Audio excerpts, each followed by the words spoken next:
a lot of people thought that, you know, Legend Korra, you know, was suckish because of the end. They think the whole series was suckish. I can't really agree with that, reason being because we had so much fun up until the last 2 episodes, but hey, what can you do about that? But the reason I bring that up is because season 2 is going to come out, book 2. Now, the book 2 thing is going to be kind of funny because in the last Avatar, book 2, we had water, air, fire, you know what I'm saying? Those were the books and stuff like that. And this is going to be a little bit different. But I've seen the little trailer we got for the upcoming Korra season. And I just want to give my little input on about it. You know, give my little input about it. This is the thing. Okay? I'm just going to give a brief outline of what's going on and I give my input as I go along. We get Bolin, right? He's still doing the pro bending thing. But he's got a new suckish team. Mako and Korra must have dropped out. Now, that's right there. That's a little bit of a problem right there because Mako was going hard with the pro bending thing. You know, he was the best one on this. Seemed like he was really dedicating himself to that, and they went through some drama going through that. So I wouldn't think. It makes you think, why would they, you know, quit? Korra, she stopped her airbending training to do this pro bending thing. Why would she quit? So I don't want to just show up and just see Bolin just in it to win it by himself. I want to see what happened. Then we get Mako. He's doing this little chase scene where he's chasing these criminals, and he stops them or whatever. Now we don't get any interaction or that I've seen from the trailer that I've seen of Mako and Korra, which I feel like they have to show that, or they have to go back and let us know why they broke up or whatever. Because we went through all that garbage with Mako and Korra hurting their own friends and family and everything. We need to know, you know, whether they're still together or not. It's too late now. Let us know. Give us something. You know, I don't want to see that happen. Mako, he was real selfish, which makes me think, why would he put his life on the line every day to save other people? Now, I understand he's still heroic. I see that, but they make it looks like, okay, he's just going to be like the superhero type guy, which it doesn't even fit his character. He was just too selfish. Excuse me. He was too selfish in the first season. He just was only me. I don't care if I gotta hurt my brother. Oh, my chair broke. But happened a few days ago. But he seemed too selfish to go out every day. You know what I'm saying? I could see him doing it from time to time when it's convenient, if it's happening right in front of him. But he seemed a little bit too selfish to be, you know, take that on full role. Now we cut to Asami. She's talking to somebody. They're talking about their business. Remember, Sato is out. Her dad is out. Remember, he's locked up after all he did and yada yada. You know, funding them, making, you know, the new equipment and all that kind of stuff. She says, we're going to get back on top. No matter what. Yada yada yada. I'm going to talk to a few people. She's going to, you know, hit a couple corners. She's going to see what's popping. She's going to, you know, grind it out, hustle, and see what she got to do to get them back on top. Because I guess she wants to, you know, go down that same route her dad was going. Not the equalist route, but the business route. And the guy walks off, and he seems like he's confident in her, but she doesn't seem like she's confident in herself because she's like, man, I'm going to do this. You see the look on her face as she's walking out, like, man, I'm into some trouble.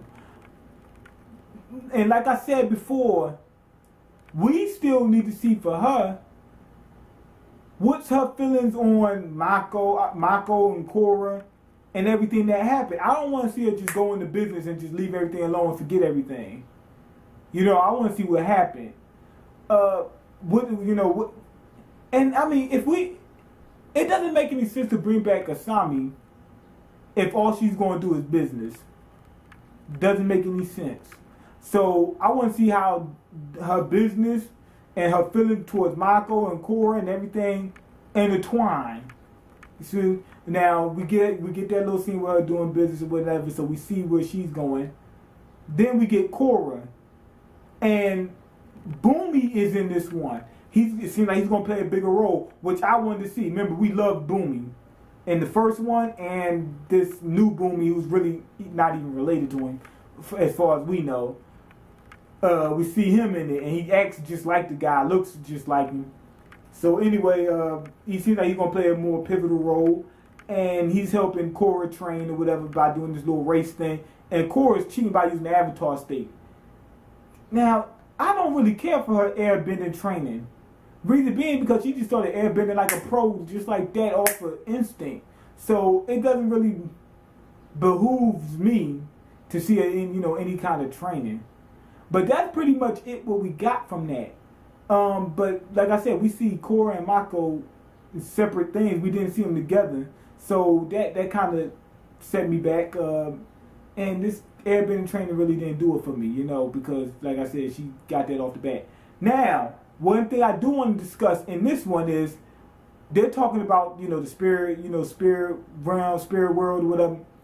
And some spirits escape and attack Korra and also parts of the city. And Korra's messing up parts of the city, not being conscious of her surroundings as she faces this thing.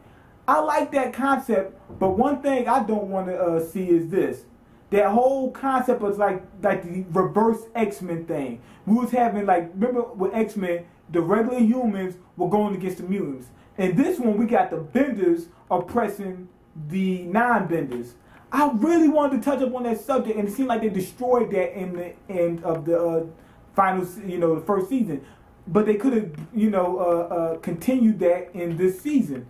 It doesn't look like they're going to do that, which is nonsense.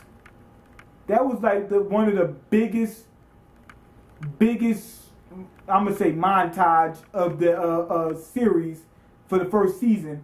And they need to touch up on that. They really need to let us know what's going on with, the struggle between benders and non-benders and everything. And really give a conclusion to that and how these guys are going to interact with each other. Now, the spirit thing, like I said, is okay. Now, if they're going to bring in spirits, I want to see some kind of energy benders or something, because we already got everything. It seems like we got everything we could have possibly gotten with the first season. So I want to see some kind of either energy benders, something. You guys change it up. You got to give us something. But bringing in the spirits is, that's a good concept. Now, one last thing I want to touch up on is this. We've seen bending a lot, because we've seen the first series and we see the second series. Now, second series. Now, with this series, we gotten a little bit more advanced bending. Now, in the first series, it was just like throw rocks, I can glide on rocks and stuff, little things like that. They were just tossing around whatever element they had. That was the main thing they were doing. This series, we see some kind of, fast turret type shooting, which is the main thing we see. And one other thing they brought into account was the metal benders. Look how they fight using bending.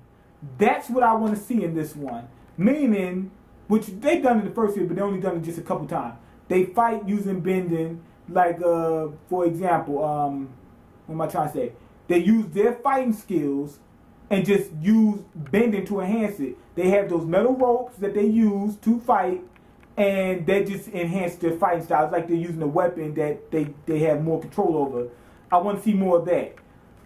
For instance, let's say an earthbender can pick up some rocks and turn it into a bow staff and fight with that, and then have a glove in one hand made out of stone and use that, and they more so fighting instead of just tossing around the elements. You know what I'm saying? What you call them? Azula, she's done it. Like she'll have the fire blades and stuff like that, and she'll fight using her own natural abilities, just enhance it with the firebending. So I want to see more of that played into this season. I think that will help out, and more variations on bending. We didn't see sand benders. One person said we should get out of Republic City. I think that's a viable option.